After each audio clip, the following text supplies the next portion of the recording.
Yeah, it's about to go down. However, it looked like YouTube was giving me some problems. Not YouTube, but Facebook was giving me some problems. Make sure it ain't giving me no problems now. Anyway, what's going on? Welcome to the show. It is Tuesday night, Halloween. Ooh. If you are just joining the show, please let me know. I want to see you guys type something in there. Let me know. Let's see. I think Pence sent his fly to bug me. Yeah, that darn Pence. Trying to leave a mark some way, somehow on the way out. He sucks. That's right. He deserved everything that he got concerning this whole campaign. I can't even believe the dude even ran. Now, before I get into letting Democrats and Republicans have it, I want to go ahead and give some shout outs. Like, for example, Alfonso, all the way from the UK in the house early. That's right. What's up? All right. We got Jeffrey. What's happening? Oh, yeah. See, this allows me to check in with the people for a second. Oh, that's a cool outfit. Thank you. Thank you, partner. Thank you very much. So I like to go ahead and check in with you guys before I get it all started. And then this way, I don't have to be interrupted with anything like my own, I guess, ADHD. That gets in the way sometimes. My own ADHD gets in the way. Thank you very much. Very, very much. Now, if you are new to the channel, hit that like button, share my videos, follow me on all the other social media platforms.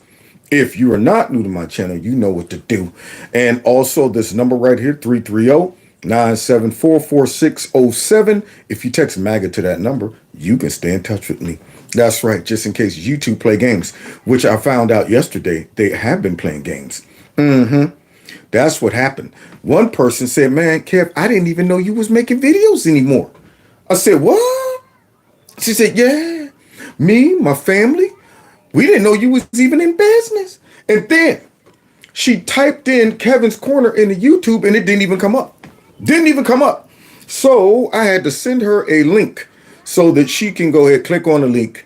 And then, of course, her notification button was off. But that doesn't mean that if you type in Kevin's Corner, I should be the first thing pop up, baby. You know what I'm saying? I don't know of too many Kevin Corners out there. But that's how YouTube is playing some games.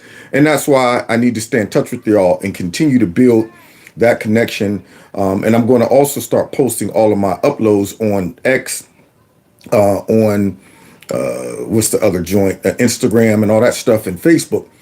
Because there is just no guarantee that you'll get messages. And there's no way I can really build more subscribers or re-engage the ones that probably don't even know I still make videos unless I start getting my videos on different platforms. And that's, hoping that they would go ahead and recognize the activity, because knowing YouTube, they might not recognize it. I really think I probably got about 500,000 subscribers in the queue, just hidden.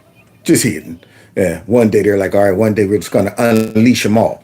But it sucks. But I'm also thankful at the same time because I have you guys and I appreciate it. Now, if you could be so kind, also, don't forget, I am doing a monthly fundraiser to offset this crap. And the link is below this video. If you have not given to that, feel free if you want to. If you can afford it, if you got a couple pennies laying around, drop a couple of those bad boys in there. And I'd appreciate it, really. Now, y'all hear the sound of pitter patter outside my window? Y'all hear the kitties out there talking about some trick or treat, smell my feet, give me something good to eat. You think I'm giving the kids? I ain't giving them nothing. I don't want them to grow up to be socialists. You understand that? They came to my door. They caught me coming in from my man truck a little bit ago after not buying, but getting ready to get my man crossbow ready to go do some turkey and deer hunting. And they got the nerve with their parents to be like, Mama, can we go up and see if he gonna give it? I said, don't even do it. I stopped him. Don't even do it.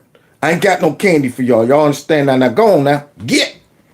Then I told him I love him though. But I love the kids. But I ain't gonna give you nothing free. Now get. Go on now. So anyway, let's get ready to get into this before it gets too late. I think I am right on schedule because it is 6:59, baby. I'm 1 minute early. Let's go ahead and get it. Get stretched out. What?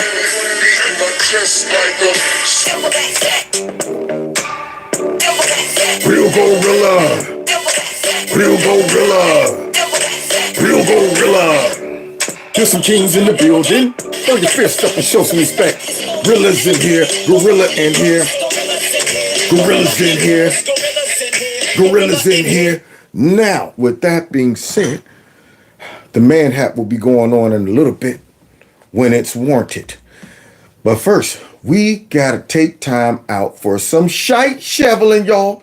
It is shite shoveling time coming straight from the Biden administration. Now, you know they're full of shite. Full of shite. The whole administration is comprised of nothing but shite. And so they sent out these two women to shovel some more shite. And I know shite when I see it. I know shite when I see it. So let's go ahead and see if they can get this shite past somebody else without a shite detector. See, because we all got shite detectors. So let's see if they can get this shite across some people who don't. Let's see.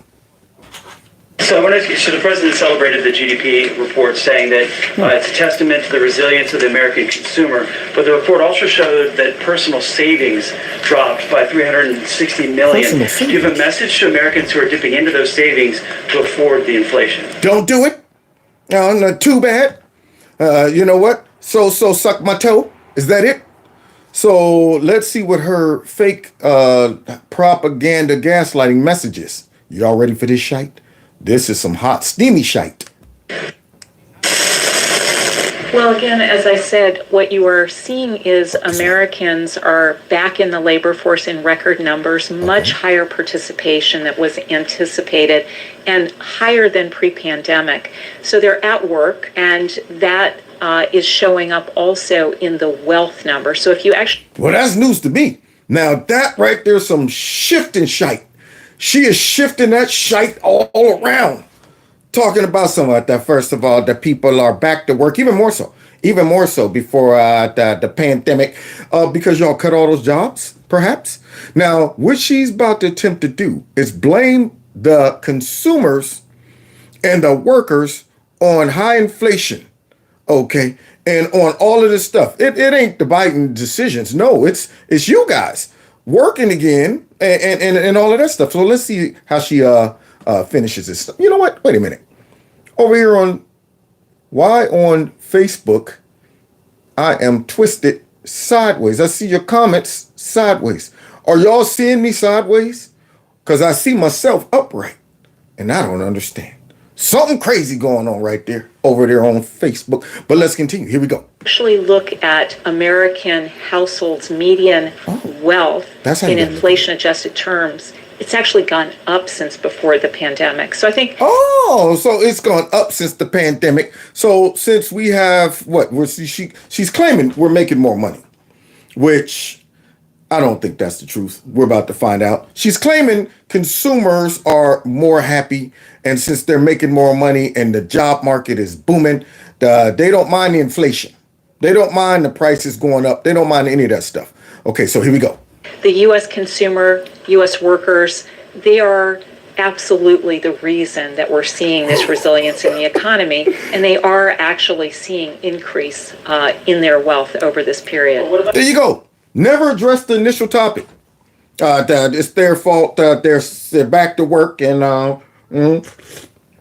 they're seeing more wealth and they're happy on their jobs. And I'm gonna tell you guys what they think, even though everything that we've pulled shows that they think the exact opposite. But I'm going to attempt to gaslight you all by feeding you some shite. Here we go. A message to Americans who are dipping into savings to afford their lifestyle. So I think that, again, because net wealth is rising, because real incomes are rising, because Americans are working. That's why you're dipping into your savings. Boy, I tell you, there's some short for you right here. See, I think that since the wealth is growing and people are working and the economy is moving, and therefore that causes you to dip into your savings. You would think you wouldn't have to dip into your savings. You would think you could just go ahead and stack your chips. But she's saying, since you're working and all of that, that's why you dip into your savings, I guess. That's exactly what we would want to see in the economy. Holy moly.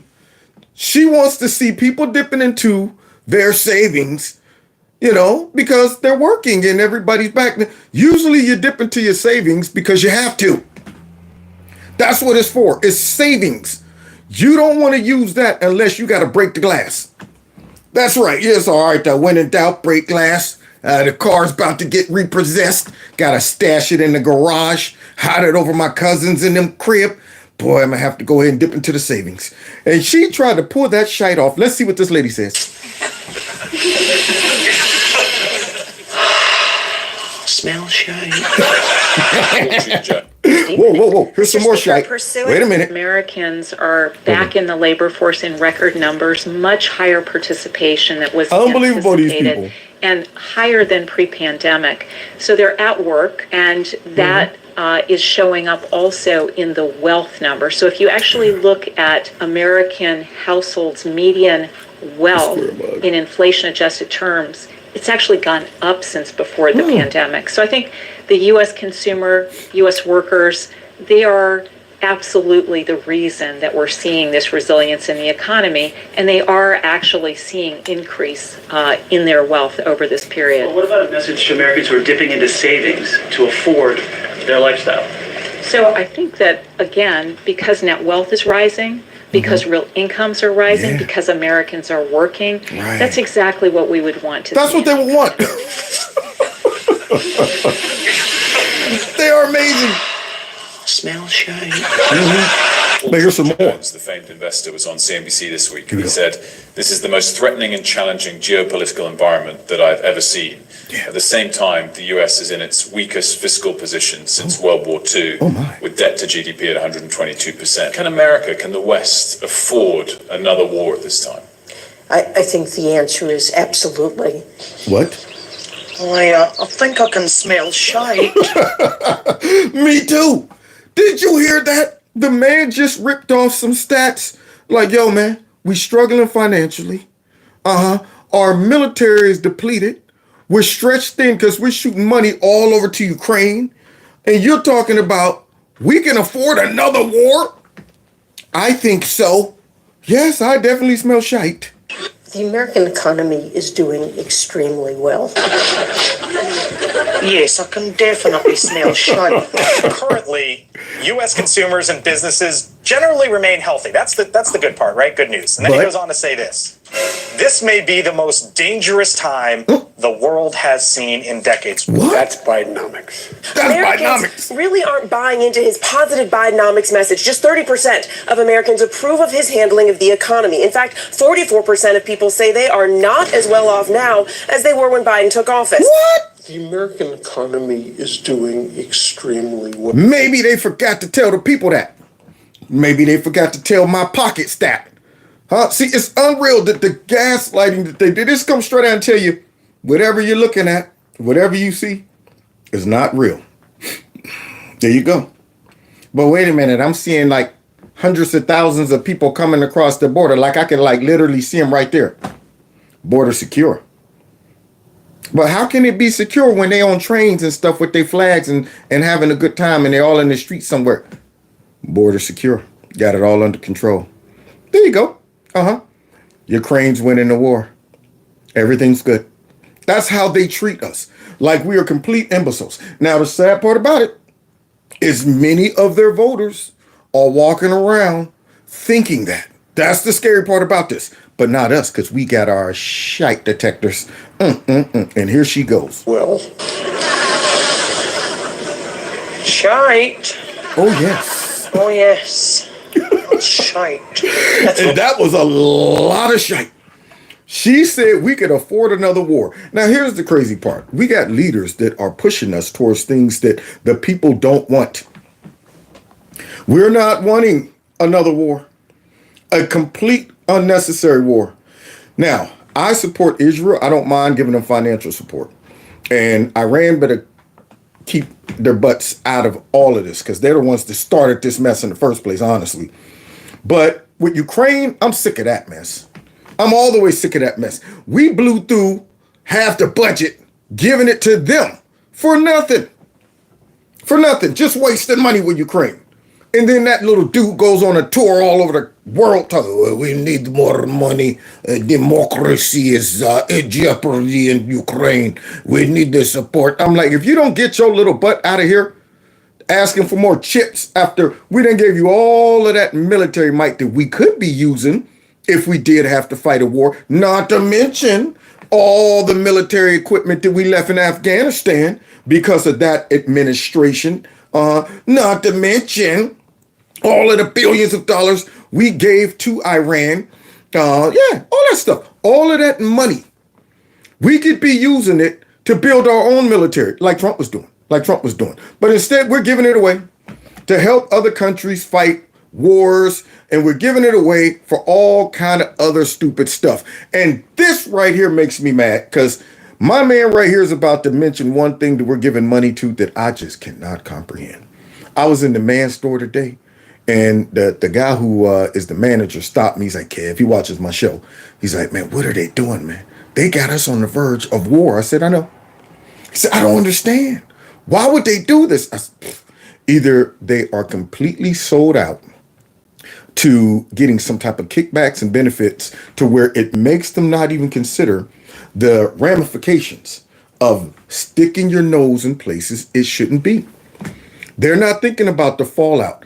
And to do something like what Ted Cruz is about to mention lets me know that they don't know what they're doing. Going forward, there are several steps for U.S. policy. Number one, we need to cut off the funding that has enabled this attack to happen. And what is so infuriating is that over the last 2.5 years, Joe Biden and the Biden administration have flowed nearly $100 billion to Iran. That is flabbergasting. It's discombobulating. That's what it is. It's hick-ridiculous. I got to come up with a new word. Hick-ridiculous. That right there is ludicrous. So let me understand. Now we want to go ahead and back Israel and all of that after funding its enemies.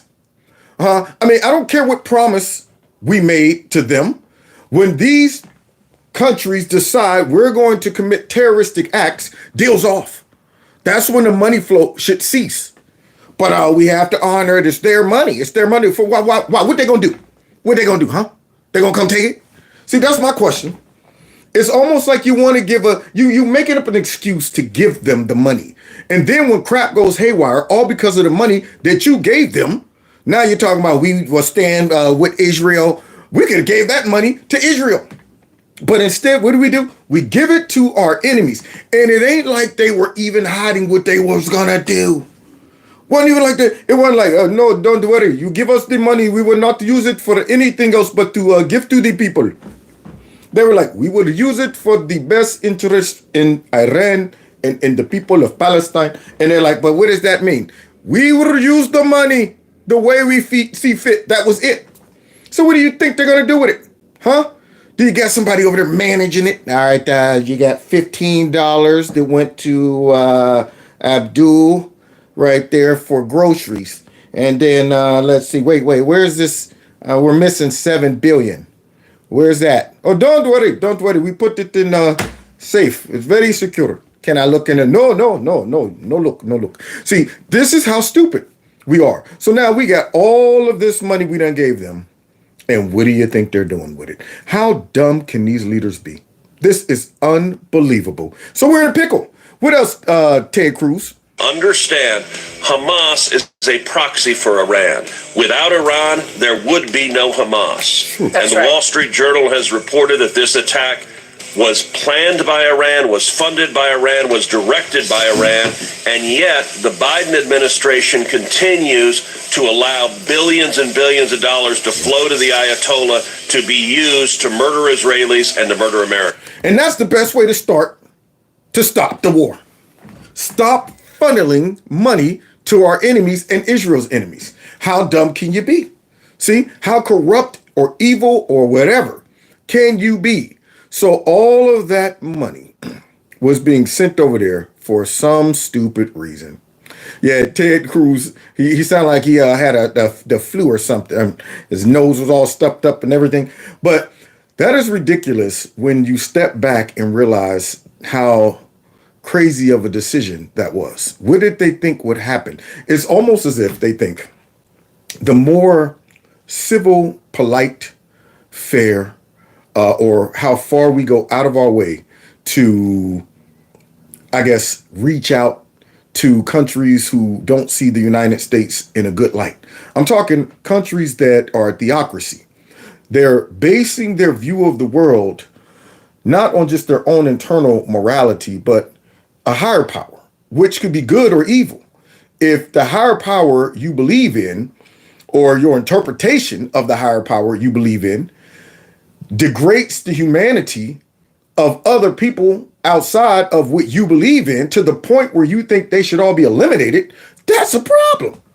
Not to mention, in your belief, that higher power honors when you do things like blow yourself up for folks and, have other folks blown up. When you invest in that type of mentality, if your religion motivates you to do that, you're dangerous. The reason it's difficult to negotiate with countries that they're hell-bent on a holy war. Everything revolves around their not political, but their religious beliefs. The reason it's difficult to deal with them is because if you believe in religion strong enough, you will base that decision on your religious beliefs and not just your self-survival. Like you take Kim Jong-un. That man don't want to die, but he's not religious. He's just like, yo, if I get nukes, it is for mutual destruction. I don't want y'all coming over here, removing me out of power, and this is my security. Vladimir Putin, you can negotiate. He don't want to die. We don't want to die. Before nuclear war can take place, it's like, hey. Now let's be easy here, Putin. Yes, let's be easy. Mother Russia don't want to die. And we're like, we don't either. China, same thing. But when you get to a country that believes that if I die, I'm blessed and I will receive whatever in the afterlife, and that's a dangerous country. It's a rogue country. I ain't talking about all the people in the country. I'm talking about the leaders. When the leaders are religious fanatics to the point where they're willing to sacrifice their own people, or if their back was up against the wall, like Baghdadi, who ran down there and blew up his own kids. I mean, that right there is absolutely nuts. You have now compromised your fatherly basic instinct. Your instinct should be to protect your children at all costs, but not him. I'm taking him with me to the afterlife. That's ridiculous. So now you put a nuclear bomb in somebody like that hand, and you think you can negotiate? You think they would be like, all right, look, I don't want to die. You don't want to die. They'd be like, it might be a blessing. This is a sacrifice. Let's blow up everything. But the Biden administration, with their bad deals and policies, and trying to appease these radical leaders in these countries, hoping that maybe one day they'll look at us not like the infidels. Maybe they'll look at us and say, well, they're not so bad. Allah embraced them. Allah embraced them. We no longer have to wipe infidels off the... You think that's what they're going to come to? You think that will be their conclusion? But yet, you're trying to appease them. And all they're doing is taking advantage of that. They're like, oh, yeah, keep giving us the money. Keep thinking at some point we're going to open up our arms and say, now let's all live in harmony. And that ain't going to happen. So why be stupid? Why be stupid? But hey, stupid is as stupid does. Now we got us a mess, a big fat mess. And the Dems are divided, y'all. Woo-wee. Finally, all of that radicalism that they allowed into their party is coming back to bite them. Check out this internal conflict, y'all. He's cowardly. I think he's not acting in the role as a member of Congress. I think he's shown himself to be very emotional. Like most cowardly people, when you confront them, they're afraid. I'm unafraid of the guy. And if he wants to call us despicable, I'm saying he's a coward. And he's a punk. And he should remember why the people sent him here. And if he wants to play some kind of tough guy or gangster, we can handle it like gentlemen, and we can get into something else. Ooh-wee! Dems talking reckless to Dems. Y'all hear that dude up there looking like George Foreman? And sounding like George Foreman. We can get in the ring and handle it. And I'm like, ho. So a Jewish member of the Democrat Party is upset that these 12 members voted against a resolution for Israel. And George Foreman right there decided, hey, man, we could do this either way you want. I mean, meet me anywhere, brother. Oh, now watch CNN try to downplay the severity of this conflict within the Democrat Party. See, they don't really want to show how divided and fractured the Democrat Party is. So they're going to try to downplay the conflict. But they didn't do that when the Republicans were beefing over the leader of the House. They made sure that somebody said, is that a suit? That suit is you. That suit is you. Thank you so much. I appreciate that. But yeah, when the Republicans were divided over who should be the speaker, they was having a fit. Look at this. The House is divided. Can't stand. They can't even run their own party. I mean, look at these people. But watch how gently they try to negotiate, highlighting this division. Pretty strong words that you really don't hear from a member of the same party going out, even members of opposing parties saying that. I did reach out to Gottheimer himself, and I asked him about Mr. Carson's comments. Gottheimer said, I'll sit down with Mr. Carson anytime to talk about how we can bring hostages home, including all Americans, provide immediate humanitarian aid to Palestinian civilians being used as human shield. Oh, so look at that. His response to George Foreman. Civilians being used as human shields and crush Hamas, all terrorists seeking to do us harm. You want to talk instead of fight? Let's sit down. I'm willing to talk about these things right here, but George Foreman, that's not on his high priority list. Not at all.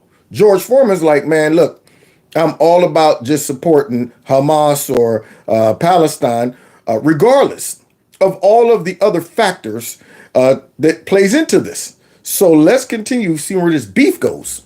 And crush Hamas and all terrorists seeking to do us harm, trying to de-escalate things. I'm also told that Carson and Gottheimer are likely to meet, according to a Democratic leadership source.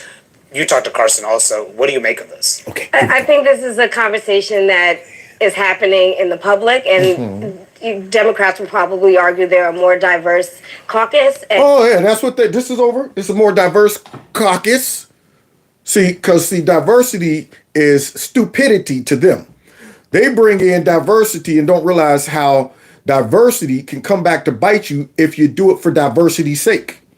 If you're going out saying, we need folks that they're Muslims, we need Jews, we need Arabs, we need whomever. The one thing you should look for is some commonality when it comes down to your view of America, your love for the country, putting your country first. But instead, they would pick somebody just because they're Palestinian and we got us whatever, not realizing that, wait, you're still an American. Hopefully you don't hold radical views that might harm Americans. Hopefully you're not that radical. We just wanted the title of Muslim. We didn't think you would bring in radical Muslim beliefs with you. We just want to be able to tout the fact that we got more Muslims in our caucus than anybody else. And so what? If those Muslims all are in disagreement with your support of Israel, then you got a problem. Not just Muslims, you got a problem. And unfortunately, I think some of the countries that hate us realized the weakness and they made sure they infiltrated a particular party because they knew that party was wide open for infiltration. That party is so thirsty to include everybody. They never stop to check. What do you really support and believe? Don't worry about it. We'll figure that out afterwards. Come on in. You look different. You're different color. Look, this guy's real tall. Look, this guy's short. That fat guys. We got guys with all kind of stuff. Well, you're a transgender. We love those. Come on in here. Not stopping to see, is this person going to turn out to be so radical that the American people are going to say, what kind of party is this? This party done went off the rails. So now they got an internal conflict, and she's blaming it on diversity. I blame it on infiltration. And those same conversations are happening within their caucus. I think it's interesting to see Gottheimer had another tweet this morning kind of saying that, it behooves them to maybe have some conversations. Fix it up. I don't think they want to air this out and mirror what's going on in society. We'll see if... Look at them. They trying so hard. They trying so hard to not really be like, this party is in disarray. And they messed around and let a whole bunch of radical anti-Israel people in their party for diversity. See, she don't want to say that. She don't want to say that the left has become so radical that it doesn't resemble America anymore. We've been infiltrated right there, starting in the dang on Democrat Party. She don't want to say that. She don't want to say it was a mistake to go ahead and bring in all of these knuckleheads like Alexandria Cortex and all of the rest, which we're about to see. She don't want to say that. She's still trying to make it seem like the Democratic Party is the best thing going. They're just having a little snafu. No, they're in a crisis. Let's continue. What unfurls? Yeah, and look, Gottheimer says the 15 who voted no or present don't speak for the party, but polls show that progressives are are more sympathetic to the Palestinian cause. On your screen, you see the 15 who voted against Israel. Is notably, those are people of color. Look at all of those diverse people who voted against the resolution for Israel. Wow! But hey, they got what they wanted. Now, I hope they are going to get the smoke that they didn't want, because we do have a lot of Jews, and we do got a lot of Jews with a lot of money and people who aren't Jewish, but they support Israel to the point where if they start interpreting the Democrat Party as an anti-Israeli party, this could be a problem. You saw what happened up there in Harvard. Yeah, all it took was a couple students to be like, man, you know what? We support Hamas in there. And immediately, some people with big bucks was like, we're done. I'm off that board. I'm out of here. Oh, wait a minute. Well, we do not, these kids don't represent, hey, kids, shut up. We're trying to fix this. These kids don't represent us. Y'all better write something. You write a letter. They want to write. Say you didn't. I'm sorry. Am I still on camera? All right. So don't take away the money.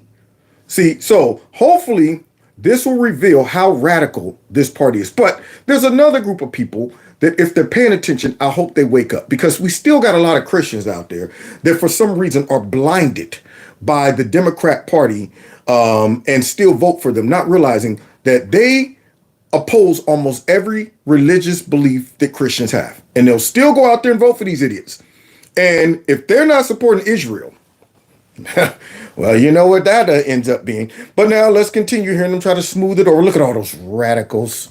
A lot of them, or some of them, are Muslim Americans as well. There is just this sharp divide within the party. The longer this plays out, the more divide is going to be pronounced within the Democratic Party. Yeah, and when you see, the protests on college campuses and in the streets, I mean, these are young, far left activists. Democrats. That's what they are. They are far, young, far left Democrats. They created these radicals. The left has been doing this for decades now. They put in radical extremist professors in the education system, and they've been breeding these young radical Democrats. But now here she is trying to just say she's not making the connection. She's not realizing the source of all the radicalism coming out of the campuses. All of them translate into Democrat voters. Activists who are driving a lot of this, and that's reflected in the younger and more far-left members of the party who were the votes, those who didn't vote for the resolution. This has been going on for a long time. It's been the AIPAC and Democratic Majority for Israel that has been opposing the so-called squad members in a lot of Democratic primaries for many years now. They better start thinking about how they can get those squad members out of there, those fraud members out of there. They better do a Mitch McConnell and sabotage them like he did in our midterms. We need to get better candidates. Yeah, that turkey neck dude, Mitch McConnell, sabotages him, Lindsey Graham, and all of them.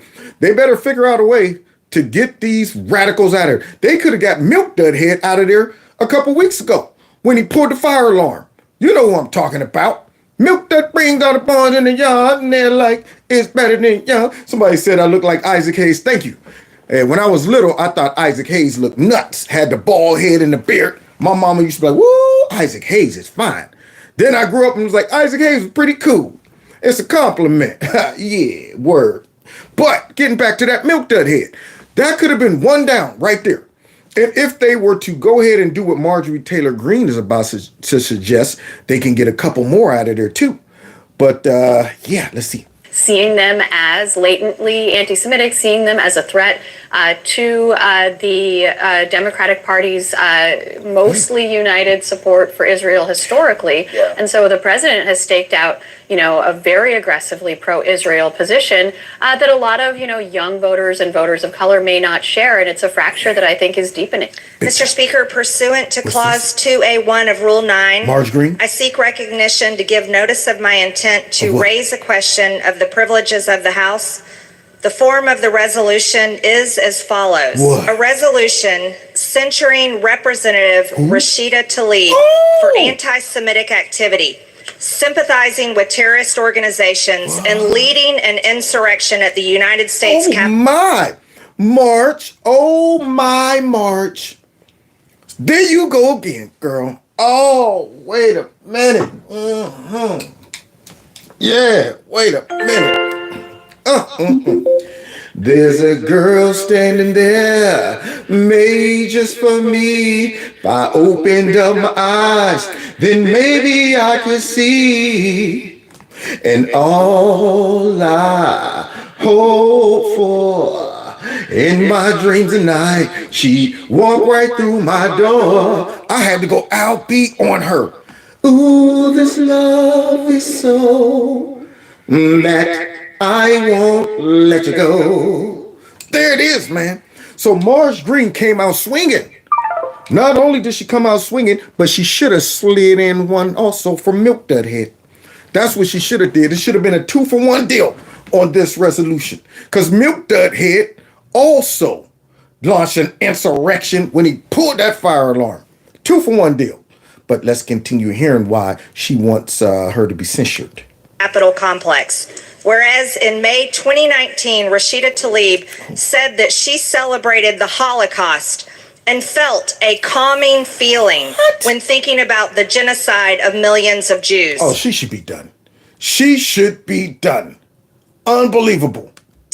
Whereas in 2020, Rashida Tlaib retweeted an illustration with the caption, "From the river to the sea, Palestine will be free." Wow. And this Palestine Liberation Organization, PLO slogan, the United States... How did she even get in?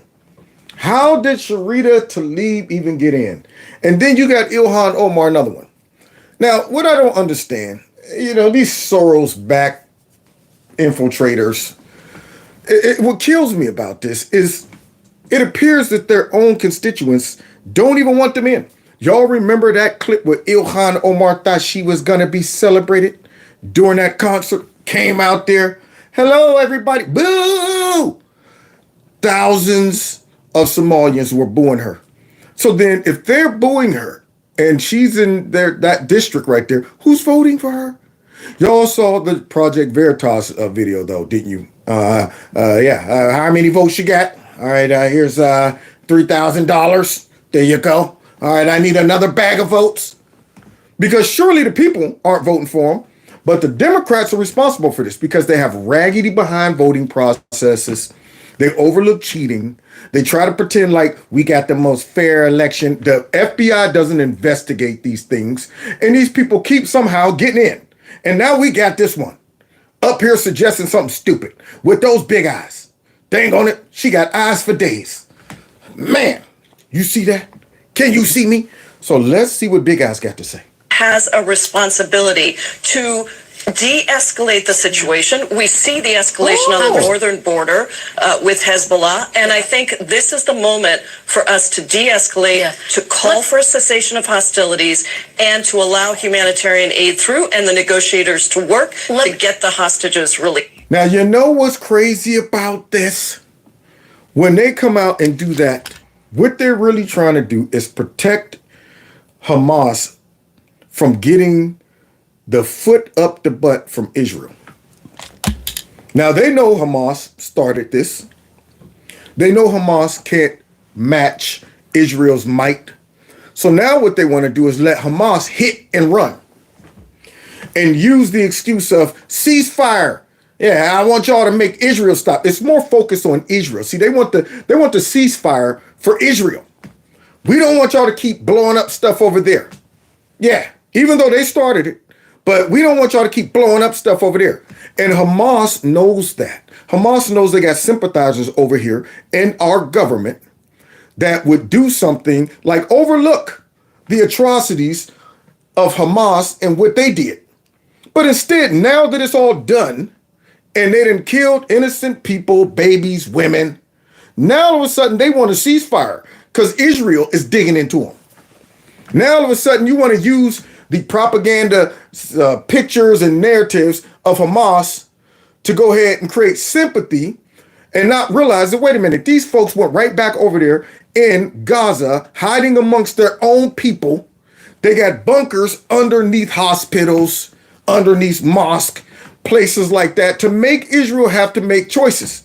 Do we blow up the bunker? Do we blow up the hospital? Do we blow up the mosque? Because we know they're under there. And then all they're going to do is say, look what they're doing. They're blowing up kids. They're blowing up hospitals. They're blowing up the mosque that we're hiding under. And surely she never mentioned that Hamas keeps shooting rockets over to Israel. But she's talking about a ceasefire. I'm sure in her mind and the rest of their minds, they're saying, we want Israel to stop firing rockets and cease firing, but Hamas keep doing it, Because we celebrated it in the beginning. But now all of a sudden you want peace. You're like a mini-me. Homer, what do you got to say to that? Oh, okay. Look, somebody else wants peace too, y'all. Look. The United States has a responsibility. She was more like a doodle queen on a doodle screen. I pay no mind, but what do you mean? She's a congresswoman. She's LC. She's bubblehead #1. Without a doubt, she's just dumb. To ensure accountability to human rights, to prevent the ethnic cleansing of Palestinians. What are you talking about? Now we got to step in and stop the ceasefire, right? See, that's one of them things where I used to say, I've done that before. I'm going to tell you, man. I probably should have got some charges brought up on me for this one. When I first moved to Cincinnati, I was working at a daycare with the kids, right? And I had this big kid. But he was big in the body, but the mind was about the size of a peanut. All right, his name was Daryl. Big old heavy kid, but he wasn't like fat, heavy. He was kind of fat, but he was bigger than all the other 3-year-olds. Huge. And there was a kid named Billy in the 5-year-old room. Yeah. And when we would go out on the playground during recess, Billy would bully Daryl. Daryl had no idea how big Daryl was. Billy was messing with him, picking with him, and he'd come in with the bottom lip twittering. I'm like, what's wrong, Daryl? And he had this soft voice. Billy keeps messing with me. I said, Daryl, come here. Come here. I said, Daryl, look at you. You see how big you is? Look at Billy. He's not, look, you're only 3. He's 5. You're bigger than he is. I said, the next time he does something like that, you sock him in the eye. Now, you could probably pretty much guess what happened. I wasn't expecting it, but I sure did appreciate it. The next time we went out on that playground, Billy came over to Daryl and took Daryl's toy and was in the middle of celebrating, laughing. And I'm looking at Daryl from afar, and I see that lip quivering, and I see that little fat fist balled up. And that fat fist cocked back like this, and it was like a freight train, burr, burr, right into Billy's eye, right when he was smiling too. Yeah, he was smiling and looked back at Daryl and looked himself right into a big fat right. Immediately cut his eye here and there. And I said, what the, oh, snap, come here. I had to act like the responsible adult. Grab Daryl like, Daryl, man, come here for a minute, man, come here. What's wrong with you? Good job, Daryl. He ain't gonna never mess with you again. You understand that? Billy brought that on himself. I didn't go over to Billy. Oh, that ceasefire. Come here. You've been messing with this dude forever. Now you got a sock in the eye. Hopefully you'll learn your lesson. I didn't want a ceasefire. I wanted Billy to get the message. Stop picking with Daryl unless you really want to fight. See, so don't be picking the fight and then talking about, all right, stop, time out. Leave us alone. We want a ceasefire now. You started that mess. Dang on it. I wonder where he's at right now. He's a grown man somewhere, probably like, yeah, man, who really toughened me up was my daycare teacher. Yeah, he the one created this right. That's what I'm talking about. And Billy probably on somebody's couch. I'm still all busted up from getting socked in the eye when I was in the 5-year-old class. Yeah, he's somewhere on somebody's couch. They are actually apologists for terrorist organizations. They are usually a group of people who have no sense of what the history is or what reality is or what they would do if their family was beheaded or their child was burned to death. And at the top of that list, I put these members of the Hamas caucus. Oh, look at all of them. Talking about AOC and Ilhan Omar. Yeah, there's Bowman. There's about 5 others of them. Here is AOC doing one of her little handheld videos. And she's very concerned. She has not called for the release of the American hostages. She has basically not said anything other than a little bit of lip service about the dead Israelis. She didn't share any videos about the original attack, anything like that. She's mostly concerned. The American responsibility, remember, at least 20 American hostages, but the most thing that Americans should care about right now, it's the responsibility to help the Palestinians. There you go. She ain't trying to talk about, hey, you know, Hamas, if you really didn't want no smoke, how about y'all stop shooting those rockets over there? I mean, you know, in good faith. If you really want a ceasefire, stop shooting rockets over there. If you really want to fight, how about you come out from under those bunkers? How about you come out from amongst the people and go out into some land where it could be military against military? And we don't have to worry about incidents where some of your people might become victims because y'all are too cowardice to come out and fight. How about y'all do that? You know, and we fight fair. Meet you on the playground. But nope. No, they want to hide amongst their own people. So I feel for the Palestinians because they're just as much of victims to Hamas as well. But she's not worried about that. Yeah. See, she should be talking to Hamas. Hamas, how about you let Palestine run their country like they want instead of keeping them captive, using them as body shields? Our responsibility is to the stability and the security of the region. Oh. That means being able to support, yes, Israel in its defense. Oh, yeah. She getting tripped up because she don't want to come across as completely anti-Semitic. So she got to pretend to support Israel a little bit. But it's all busted. She's trying to figure out the words to keep her base supporting her. Her radical base that supports what Hamas did. I mean, yes, we do need to kind of support Israel, but not all the way. But my main priority, all of that mess. Capacities, right? And its ability in that context.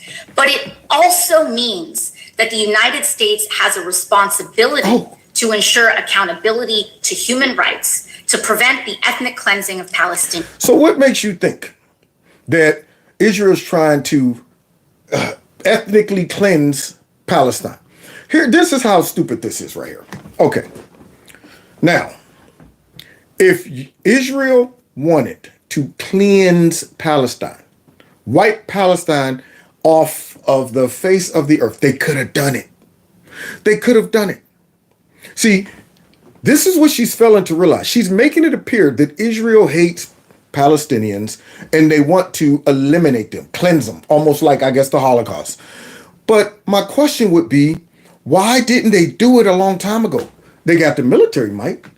They could have easily cleansed Palestine and wiped them off the map, but they didn't. But now you reverse that. Do you think if Palestine or Hamas had the upper hand and Israel was the weaker country militarily, do you think they would not cleanse them? You don't think it would be an ethnic cleansing? Of course it would. You can tell because those radical Hamas members went in and started to cleanse basic citizens that had nothing to do with war. Yep, they knew that these were regular citizens. They like, yeah, we know. We're coming in to do that because it's personal. This ain't about just war. This is a cleansing. We don't like your kind. We don't like you because you're Jewish. See, it's not just about territory. Just like they want to cleanse the infidels over in the West. So their motivation is ethnic cleansing and religious cleansing. But Israel, who has the ability to do it, has not done it. But yet here she is trying to suggest that's what's going on. with her big nose. And to ensure that horrors do not happen in the names of victims who do not want their tragedy used to justify further violence. And so then why don't you spread this message to Hamas? Because I feel sad for the people over there in Palestine. It ain't had nothing to do with this. Here I am going about my life, and then I see Hamas make this attack on Israel, and I'm going, oh God, we already know what's about to happen. Israel is about to respond. We all know that. And what do you see? Hamas running back your way. You're like, dude, get away from me. See, this is the thing. In the hood, you know better than that. I mean, I was in my driveway when I was 16 or 17, and some dude just comes out of nowhere, me and my buddy in my Pontiac Fiero, and I see some dude in the middle of the night come running from behind my garage towards my car, screaming for me to help him. Behind him are two guys shooting at him. You think I got out the car and said, all right, everybody cut it up? Nope. I said, get away from me. Don't bring that smoke this way. Don't think you can hide amongst it. You're going to get me shot. Run in the other direction. But what did he do? Came straight to me. Hamas, straight back to Palestine. Went right back there. Thinking what? Did you think Israel was going to go, well, they got away again. Shoot, maybe we'll get them next time they stick their heads out. You know that wasn't going to happen. You know that this would cause a response, and you know that you hiding amongst citizens are going to result in making Israel have to make a choice. Do they come across as the bad guy by killing y'all, but unfortunately killing some of the people y'all hid amongst, or let y'all go? And then you got folks like this over here that is totally overlooking how this all started. But talking about we don't want these people to, them to use this excuse to. I'm going, you should be saying this to Hamas. You big bubblehead, you. An injustice. Right. Again, her number one concern is the responsibility that America will do something about the Palestinians. She has not asked for the American hostages to be released. Think how profoundly skipped over all that. That ain't her. That ain't important to her. Very nervous when she has to say anything remotely decent about Israel. But when she even says that they should be, in essence, she's saying we should help them defend themselves. Well, sometimes defense. You cannot play defense all the time with an army. Occasionally, you can't just always be like, okay, they killed a couple of us, we'll kill a couple of them. You can't do that in a sport. You can't always be on defense. Soccer, you can't always be on the defensive side of the field. Basketball, you can't always play defense. You got to score some points every now and again. That's how you win, right? So sometimes a military has to do things. Especially when you got a group of terrorists that are hitting and running, banking on you to take the moral high ground and say, oh God, we can't do anything because look at them. They're hiding amongst civilians. And they know this. They're putting Israel in a position to be the bad guys. Same thing with the U.S. because, see, these countries have figured out something about the West. They don't have a stomach for war like these people do. Now, I don't call it a stomach. I call it, we're just not cowards. We're not going to sit back and hide amongst a whole bunch of civilians and say, well, if you're going to get me, you're going to have to get these innocent people that had nothing to do with this. I wouldn't have for all of those people out there to support Palestine and stuff and think that, oh, well, you're just a supporter of Israel and you don't understand that. Trust me, I get it, man. I wish there would be peace amongst these people, but I know one thing. If these folks would have went after Israel in the right manner, they might have got their butts beat, they would have, but still it would have been an honorable military, campaign. You go after the military base, you don't target innocent people. That's where you lose all respect. That's where I'm not calling you a soldier anymore. I'm calling you a terrorist. That's what I'm calling you. And obviously, these people don't understand the difference. So instead of AOC talking about some darn, well, we want our hostages back, and maybe Hamas should free up the people in Palestine and not use them as human shields, and then maybe we could talk about a peace ceasefire. But she ain't worried about that. She just wants to keep Hamas from getting that smoke. She don't want to live and babies and stuff are being. Well, we're about to find out with these dumb radicals in the Democrat Party. Sometimes they would prefer not to do them because they know that the bad guys will use that so that useful idiots will start screaming about ethnic cleansing and everything else. Am I buffering real quick? Because this next scene, I want to make sure y'all hear this one. I want to make sure y'all hear this last one. I'm back. Okay. Am I buffering? Let me see. I think I'm good. No buff here? Good. Let's keep the party moving. So somebody who said they were buffering, you might want to refresh your screen. Now, I'm going to have to put the man hat on for this one right here. Because this one right here is going to ruffle my feathers, make me real mad. Here we go, y'all. Here's the squad in action. And here's the number one. The number one.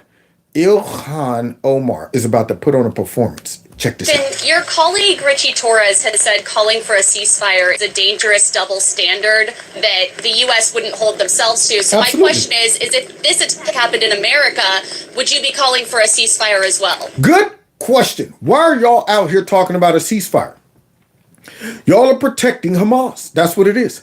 Y'all don't want Israel to go ahead and retaliate and wipe Hamas off the face of the earth. Not Palestine, not innocent people.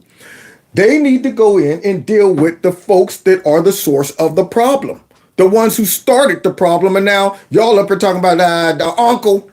We want a ceasefire.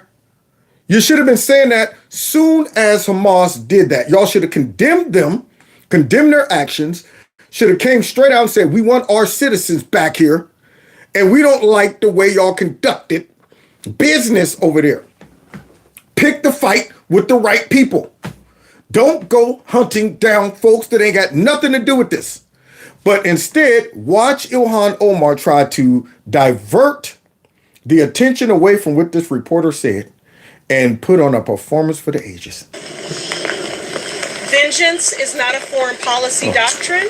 There we go. There we go. So now all of a sudden, vengeance is not a foreign policy doctrine. Yes, it is. Yes, it is.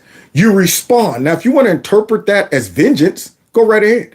But you respond with the expectation of neutralizing the threat for good. If you think that threat might come back and bite you on the butt, if you think they might come back and target your family or your citizens again, you make sure you cut out all the cancer. Call it revenge. That ain't, you'll never hear, if I get cancer, God forbid, I'm not going to be sitting back, you know what, you're going too far cutting out all the cancer. Well, you don't want to revenge. You just want to get the cancer that's dangerous right now. Well, if you get the cancer that's the biggest threat and leave some other cancer that's innocuous at that point, that cancer will start to metastasize as well. All of a sudden, you got that spread. I'm not going to have mercy on that. Cancer's cancer. Get it all, doc, while you're in there. So here we have a situation where it's like, oh, well, you know what? This is vengeance. No. They want to get to the source and they want to eliminate that source because that source is not going to change their attitude. So now it's not vengeance, it's preventative. It is saying they're not going to come out and say, we're very sorry, very sorry. Now we want to live in peace with Israel. We don't want to be terrorists anymore. You think that's what's going to happen? No. They will go and lay low, wait, restock, get more funding from Iran and probably the dumb behind Biden administration, and then do something like that again and run right back in and hide amongst those people, and we'll be looking at the same thing again. So now let's see. She's talking about his revenge. We are here to save lives. Yes. No, you're not. You're here to save the annihilation of these Hamas terrorists. That's what you're there for. Because, see, you're not talking about bringing home the darn American citizens. You're not talking about that. You didn't come out and weep and wail and call for a ceasefire when Hamas was over there hacking up folks and burning people up. Yeah, you should have came out and called a ceasefire to them immediately right there. What are y'all doing? These are citizens. You can't do that. Didn't hear nothing. But let's go ahead because Ilhan Omar knows that we're in trouble. We're about to really be revealed as anti-Semitic. So now I got to go ahead and put on a performance. I got to become the victim here. Yes or a no? Anyone else? Anyone else? I do have another question. Why don't you want Israelis to go after the terrorists that burned, tortured, killed their babies and Because we're okay with that. That's what it is. Because we're okay with that. Because some people did something. That's why. See, they're okay with whatever tactics Hamas uses because they're radical. They're going, you know what? We have the mentality of a lot of these radicals that you see running around our country, okay with violence from their side. They don't look at the humanity, the victims, the innocent bystanders. They don't look at that mess. It's a means to an end. So we're okay with that. But then you go and cry uncle when unfortunately it's reversed. So let's hear how Ilhan Omar comes in and try to drum up some waterworks. children and still have them hostage. Why don't you want the Israelis to go after the terrorists that did that? How many more killings is enough for you? Is it 1,000 more? 2,000 more? 3,000? How many more Palestinians would make you happy if they died? How many more Israelis would make you happy if they died? You see this? You see this performance? It was like, okay, we're in trouble, girl. All right, I got to go out there and try to demonize the reporter because the reporter is asking us, why aren't y'all okay with Israel going after these terrorists who killed innocent citizens? And instead of saying we're okay with that, what does she do? Try to reverse it. Thank you. Talking about well, how many more people you want? Basically trying to say you want to see people dead. You want to see kids slaughtered over in Palestine. She ain't mentioning Israel though. How many more Palestinians you want to see dead? Huh? You want to see them all killed? So stop asking me questions and revealing that I'm really anti-Semitic. So now I got to go ahead and throw a fit and get all emotional. Will you be fine if all of the people of Gaza were gone? Would that make you happy? Do you think that's what Israel's plan is? See, this is the stupidity that comes out of there. I would be like, hey, that's a real sad story. But enough with the waterworks here. I'm not falling for it. You're not going to manipulate my emotions. Let's get back to the question. Why are you okay with this? That's my question. And do you think Israel is really trying to go over there and wipe out Gaza and all of those people? Because if that was the case, they could have done it by now. What's holding them up? That's my question. They got the military power, the military might. So what is she talking about? What is she talking about? Because I know if Hamas could, Israel would be completely wiped off the map. Completely. Give them one nuclear bomb. You think they would have hesitated to not blow Israel off the map? They would have wiped them off the map. But Israel is trying to reserve as much as Palestine and Gaza as they can. But you got cowards hiding amongst people. That be the thing that makes you proud? And maybe that's the question you should ask Richie. Is he okay? How many more Palestinian lives is he comfortable with? Because I'm not comfortable with any more. Yes, you are. Because you're the one that said some people did something. You're okay with those lies. Somebody needs to grab her by that turban and by the back of her pants and yoke her tail all the way back to Somalia. Now, granted, I love the fact that we have refugees that sometimes come for the right reasons, and she should be thankful that she was rescued, but she's not. That's why she should maybe learn a lesson. Go back and see if you can get up there and talk like that amongst all those people. See if you could hold high positions in the Somalian government. See if you could do that. Huh? See if you could do these outbursts. See if you could take your white husband back there. See if you could do that. Huh? See, but she could come over here and act the fool because we got people that's sympathetic and will allow her to manipulate their emotions by throwing a fit and trying to blame it on the reporter. Unbelievable. Reporter ain't gonna fall for it. Any other questions? Watch this. I guess my last question would be, what do you say to the Israeli people that feel like you're telling them to do nothing when their children are being held hostage by terrorists? Thank you, because that's exactly what she's telling them to do. Let Hamas pick on you, target your innocent people, kidnap Americans, rape and kill, and then do nothing about it. That's what yeah. Leave them alone. Let them run back and hide. Prepare for the next attack at some point. Leave them alone under the whole premise of, you know what, Israel's killing innocent people and kids are being killed and slaughtered, all because Hamas chose to run back into a populated area. They put their own people in jeopardy. If Kev is out having a street shootout, and I know I got a whole family in the house, kids, everybody. If they're not trying to attack my house, if they're not trying to kill people in my family, I'm not going to run in the house where my family's at. I'm going to run somewhere where I could lead them away from my family and deal with these folks one-on-one or whatever. That's dumb to put your own people in jeopardy. But hey, Ilhan Omar, she can't understand that. So now we need to hear from Israeli, I guess, general or sergeant or whatever, because MSNBC fell for the propaganda too, y'all. We're going to close with this. See, so MSNBC has been doing their best to try and appease Hamas. They really are a big old funky Marxist network as well. But they got to try to act like, oh, no, you know, we don't want to go too far on the anti-Israel stuff. So we got to balance it out. But I am going to always seem for some reason to try to make Israel seem like they're the reckless ones. They're the bad guys. And watch how this man handles this beautifully as we close.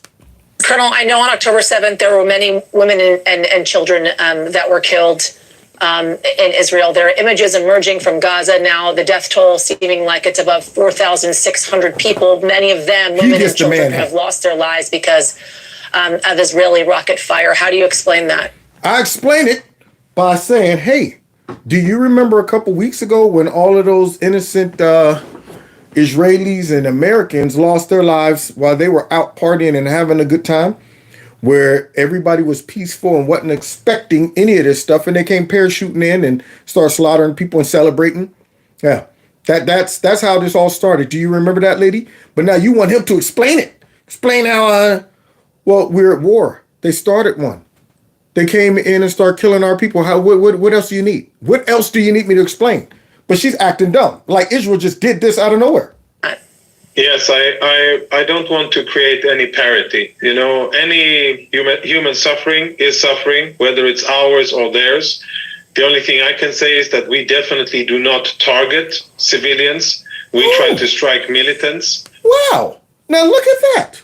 Because if you listen to Ilhan Omar and you listen to, AOC Bubble One, you would think they're trying to cleanse the whole region of Palestinians. And I saw a video where they were even firing warning rockets to let the people know, get out of there. Get out of there. So let's finish hearing what he had to say. Contrary to what these subhuman terrorists, these ISIS monsters that came across our border did, they specifically targeted our women and children and elderly and men and soldiers, but specifically the civilians. Out of 1,300, more than 1,300 dead Israelis, more than 1,000 are civilians. And nobody even is denying that. That's the funny part about it. So Hamas is good with the crying, victim, because that they know that appeals to the simple, soft-hearted people who's like, that's the big old bad Israel's picking on them and innocent people are getting killed. They know if they show some pictures and they put out some press release that MSNBC, they'll pick this stuff up and try to make it seem like Israel's the cause of all of this death and carnage.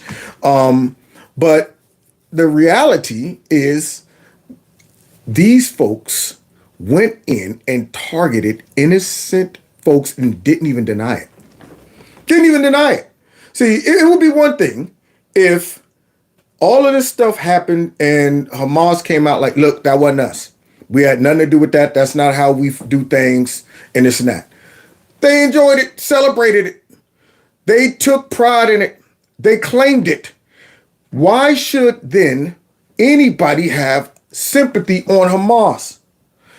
Now, we should do our best to avoid innocent victims unlike Hamas. And it's sad that I got to explain it like this. It really is.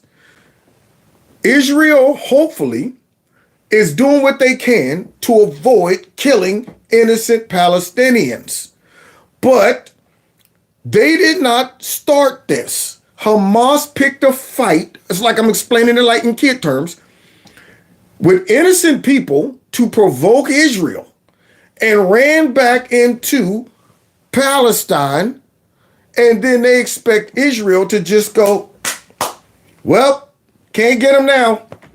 So at least Israel is making somewhat of an effort to say, hey, y'all people started this, or should I say Hamas started this. You know we coming for them.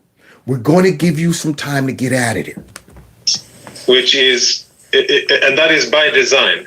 So we are not targeting the civilians. Unfortunately, the civilians are in the battle space. We are doing our best to get them out of harm's way. We have called on them to evacuate. Those who listen to us have a much better chance of safety. Those who don't, unfortunately, are at risk. We will still try to operate according to the laws of armed conflict and distinguish between combatant and non-combatant. Yeah. Damn right! That's right, Homer. Darn right! That's the best you can do. That is the best you can do. The other option is just to surrender your campaign. Just to say, well, they got us on this one. Leave them be. I'm sure they're not coming back. I'm sure they're going to go ahead and stop.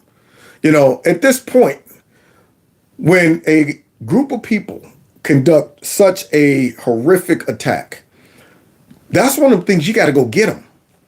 You think they would have ever stopped looking for, you know, Hassan, what is his name? Dang on it. I can't believe I forgot. Saddam Hussein. I'm not Saddam Hussein, but oh my God. The guy they killed for 9/11. Dang on it. What is his name? Bin Laden. Yeah. You think they would have stopped looking for Bin Laden? Oh, well, it's been 5 years. We haven't found him. Just let it go. Yeah. We would have never stopped looking for him. Okay. Same thing. These people who did that to innocent people, you know they're not going to just say, oh, crap, they're too far into the, man. The best you can do is say, people, we hate this. We hate the fact that this has to happen. But we can't allow these dudes hiding amongst y'all to launch attacks on our innocent citizens. So how about either y'all demand that Hamas relieves Palestine and turns it back over to the people, and y'all either rise up and kick their butts out, or ask them, hey, instead of using us as shields and stuff and creating all of your little hideouts and bases inside the city, how about y'all go ahead and use all that Palestinian, Iranian money to build some military bases and things like that, so that we can save our infrastructure. It's almost as like y'all don't want to do that. It's almost as if y'all want to create this scenario where y'all can hit and run and hide and then cry wolf, cry victim when people retaliate, and blame them for being the bad guy and trying to wipe y'all off the map and killing innocent folks and all of that stuff. And yet you could have easily avoided this by simply targeting military bases, fighting fair and square.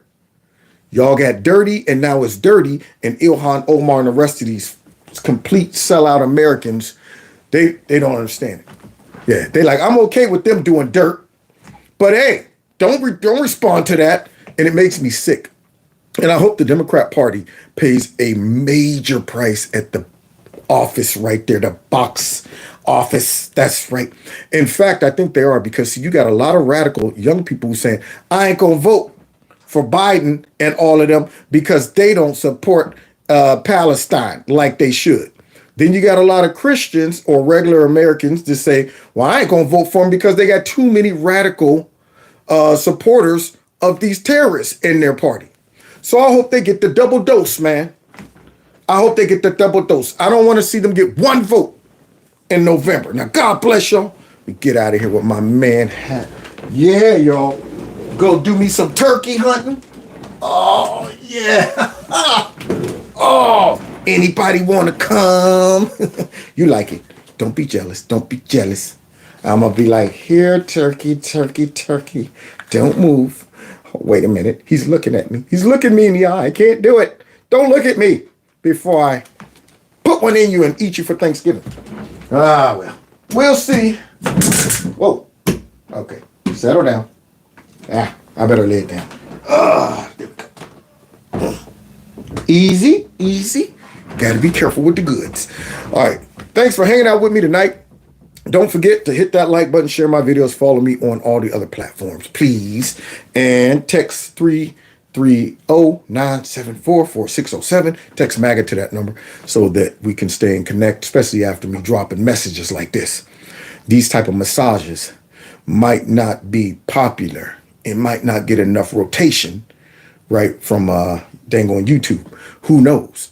But just in case that happened, I want to be able to connect with you guys. So text that if you haven't done it.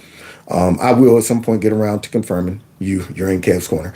And then finally, please, please, please make a push to help me out with my little monthly campaign. You know the website, or the link rather, is right below this video.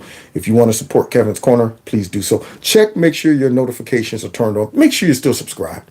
Share my videos and all that good stuff. And be on the lookout for me posting some standalones or some short clips from this. All right, now with that being said, let's get out of here, man. Because that's what need to happen to the squad. They need to get out of here too. This is our city. Yeah, our coast. Up, got a ramp. Throats, what? I know you see the goons. I know you see the apes. I know you see the way we tear up the place, yeah. Take care.